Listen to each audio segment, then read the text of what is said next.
Bismillahirrahmanirrahim. Assalamu alaikum, my dear students. Today we are going to discuss about the birth and the upbringing of the Holy Prophet Muhammad sallallahu alaihi wasallam. It's our today's lecture. Dear students, at the time when the miracle of the birds took place in Mecca, Abdul Muttalib's son Abdullah was on a trade journey to Syria and Palestine with one of the caravans. On his way back, he stopped in Yathrib and was staying with his grandmother's family when he was taken ill. When Abdul Muttalib got news of his son's illness,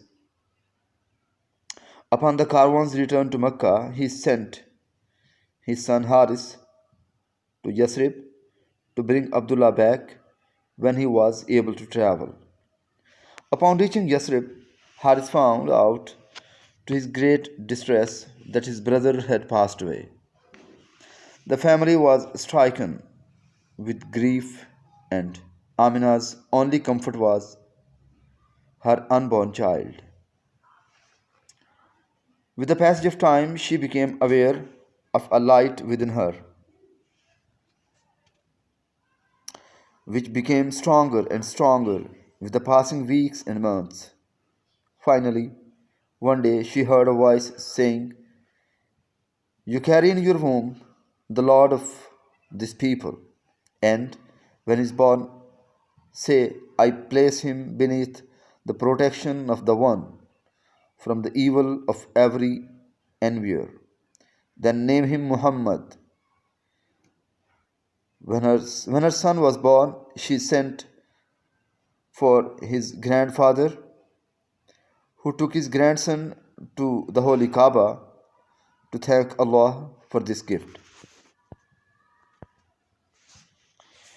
It was the custom of the great families of Arab towns to send their sons into the desert soon after their birth, to be nursed and weaned, and to spend a part of their childhood amongst one of the Bedouin tribes. After being nursed by Sobia, actually Swaba,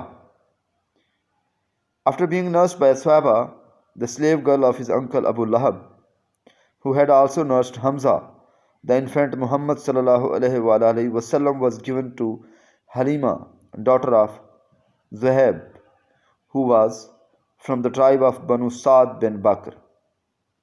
Halima Sadia had recently given birth to a son herself, and with her tribe's women, she had come to Mecca in search of an infant to foster. Not a single woman had accepted Muhammad sallallahu alaihi wasallam on learning that he was an orphan.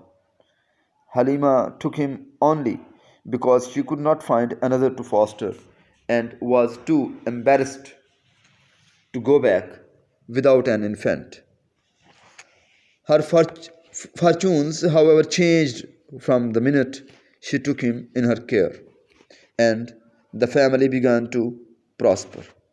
The baby Muhammad sallallahu alaihi wasallam was weaned at the age of 2, and Halima took him back to his mother, but asked her to let him stay with her, means Halima's family, for longer, for the blessings he brought them, and to keep him safe from the plague affecting Mecca. Amina allowed her son to remain in the care of his foster family until a disturbing incident took place several months after their return to the desert. Halima's son came running and told her that two men in shining white garments took hold of Muhammad sallallahu alaihi wasallam and cut open his chest. They had removed his heart, cleaned away a black clot, and then washed his heart and his chest in purifying snow from a golden platter.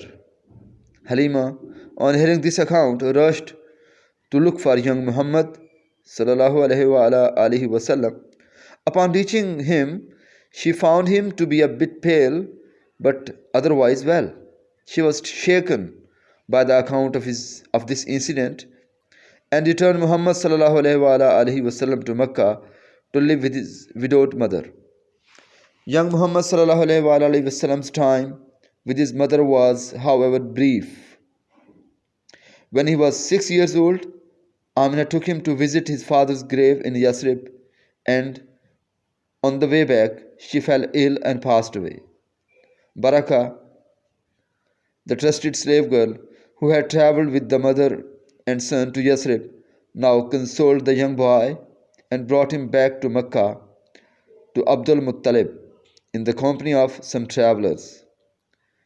Abdul Muttalib took charge of his orphaned grandson and showered him with his care and affection. Soon it was clear to all that the special love he had for his son Abdullah was now transferred to his grandson Muhammad sallallahu alaihi wasallam. Hazrat Muhammad sallallahu alaihi wasallam went everywhere with his grandfather, even to assembly meetings with the chieftains of the town. When others questioned Abdul Muttalib about it, he would say, "A great future is in store for my son." Tragically, 2 years after the death of his mother, the orphan also lost his grandfather, who, before dying, entrusted him to his uncle Abu Talib, Abdullah's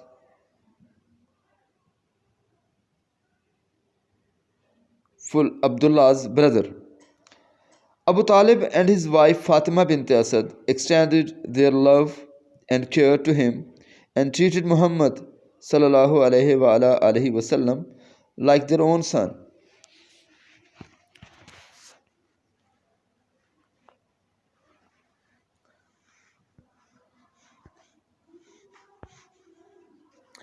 Dear students, now we would like to discuss. We are going to try. We are going to discuss different phases of the childhood of Prophet Muhammad sallallahu alaihi wasallam.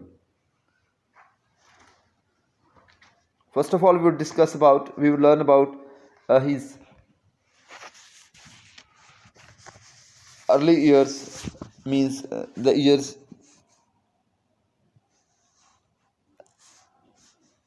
from 1 to 4.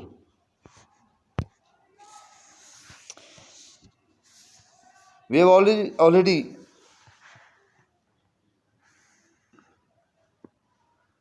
learnt about his early years.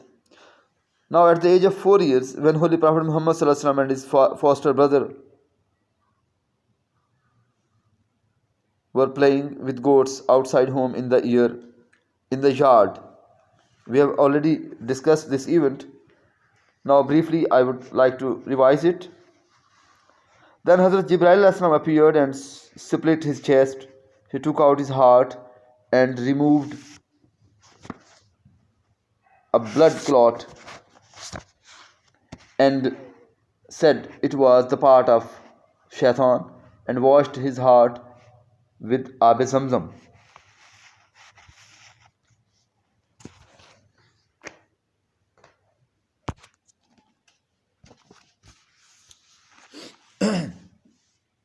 Then he sealed his chest and went away. His foster brother rushed to his mother and informed her. She rushed to him and found him with white pale color. Holy Prophet Muhammad sallallahu alaihi wasallam informed her about the complete event. This event is called Shakk-e Sadr. Dear students, you must keep this fact in your mind that the event of Shakk-e Sadr took place in the life of the Holy Prophet Muhammad sallallahu alaihi wasallam for 4 times. First of all, when he was 4 years old. Secondly, when he was 10 years old. Thirdly, when he was 40 years old before receiving the first revelation. And fourthly, when he was 50 years old before he started his journey of Miraj. These events gave Holy Prophet Muhammad sallallahu alaihi wasallam spiritual power to face the attacks of devil and to bear the revelation.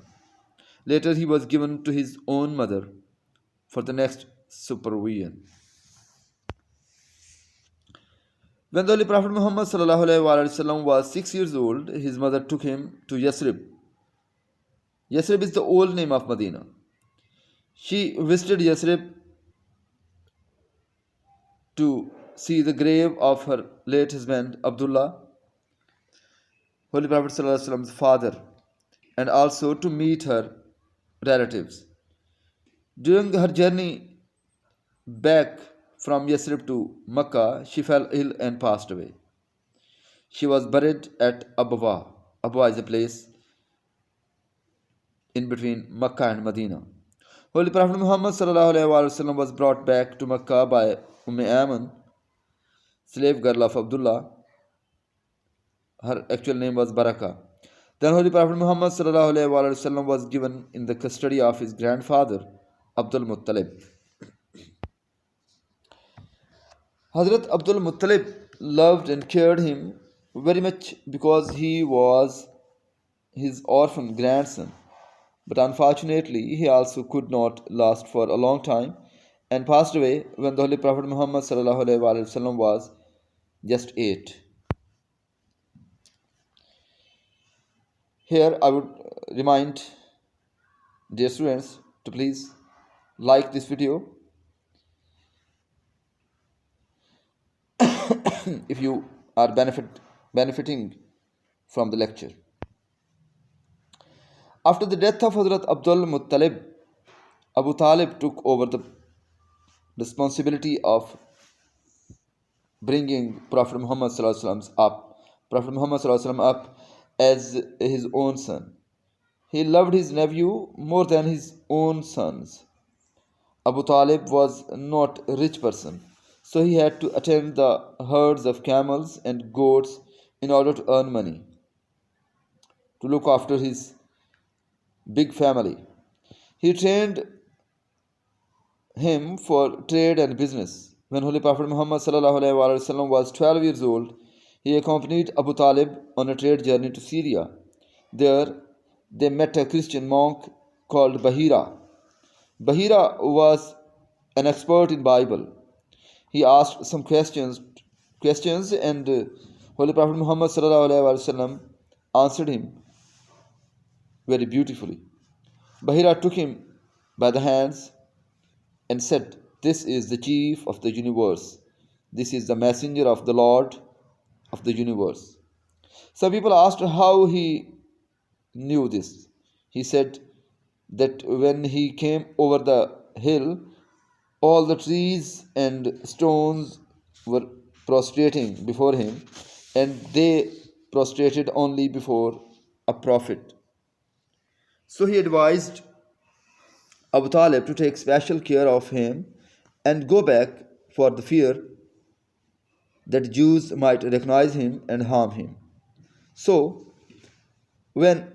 as soon as they finished their journey, Abu Talib wasted no minute in returning to Makkah.